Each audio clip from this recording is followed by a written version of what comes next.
Hello and welcome to So You Think You Know Wine, Season 6, Round 3. I'm James Chatto and I'm joined for this round by Toni Weber, Michael Godel, Bruce Wallner. They're going to identify our wine and we're going to score their decisions. They'll get 3 points for the correct grape variety, they'll get 4 points for the correct country, region and appellation, and 2 points for the vintage. And we'll give them 1 point if they're 1 year, either plus or minus that vintage year. We're at the Wine Academy in Toronto. We're drinking from Zolto glasses, and it's time to start. Let's go. Bruce, would you mind doing the honors? I'd be delighted to.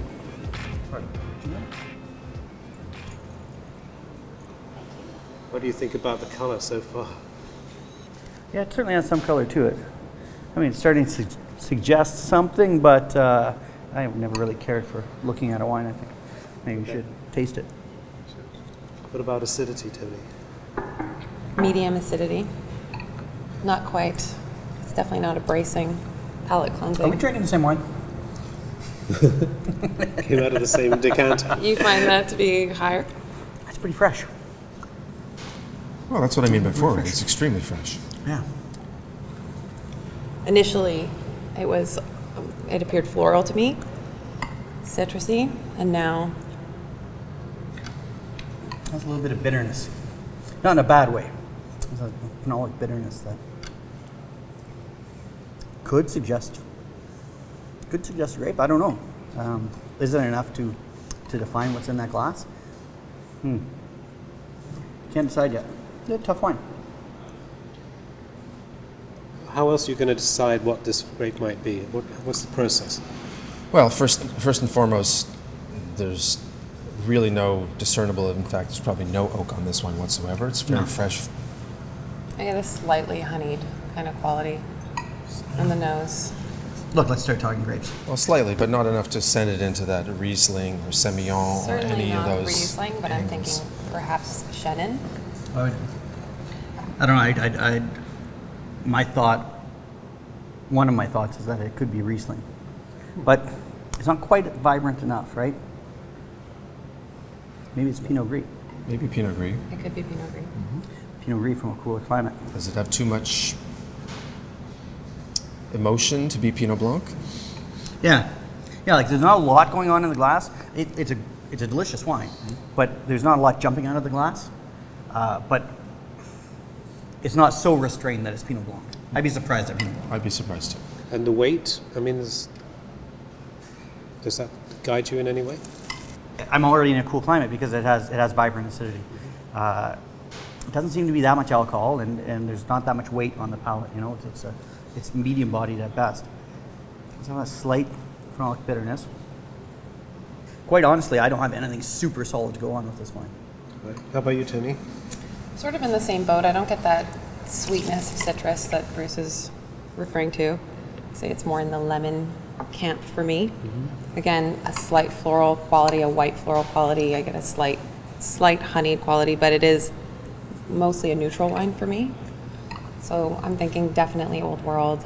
I'm thinking France, personally. I can't get away from Chenin, but I find that whenever I'm uncertain, It's your catch-all. and a wine is neutral, slightly honeyed, slightly floral. Right. How about you, Michael? You Old World or New World? I'm with Toni on that in so many ways, except for if it were Chenin and if it were France, to me there would be some kind of chèvre on it. It's that kind of cheesy That kind of lanolin Yeah. thing on it. And I'm not getting that. I'm getting more sort of a dusty, savory thing, which is like, I think, fennel and things like that. So I'm thinking more Italian, northern Italian, cool climate Italian. I think we might be in the same place. Yeah, so I'm definitely going to go either Pinot Grigio in the north or maybe Soave in the north. I'm going to go somewhere there. I have to make a decision on which way I want to go on that. Last words from you, Bruce? Last Would it help decisions? if I told you my choice? Why don't you go first? Educators first. Okay. Look, I'm not sold on this. I can't really put the nail in the coffin, but I got to take a shot. So I'll say I do think it's Pinot Gris, but in this case, Pinot Grigio. I think it's Italian. I think it's from northeastern Italy. I sort of have a choice between, because I think it's a good wine, a quiet wine, but a delicious wine. So I feel like I have a choice between Alto Adige and Friuli, and I'll go Alto Adige. Vintage, I think it's young. I'll say 214. Price range is quite good, so let's put it in at $24.95. I'm also going to say Pinot Grigio from northeastern Italy, but I think there's something oxidative about it, so I think it's a little bit older. I'm going to say 2012. I'm going to say Friuli. Friuli. Yes. Price I'm going to say is $21.95. Tony, what about you? So I will buck the trend that these gentlemen have set. I am going to stick with France. I'm going to say that this is maybe Vouvray. I'll go with Vouvray. So Chenin Blanc. I think it's youthful. It's 2014. And the price point I would set at, say, $16.95. Okay. Am I allowed to change my guess? I think you can if you want to. I'm totally switching up. I think it is Riesling. I'm going to go with Riesling. I'm going to Riesling, still young, still 214. And I'm going to bring it local. I think it's Riesling from Canada, from Ontario, from Niagara. It's 214. It's pretty good. I'll lower my price just a little bit to $19.95. $20.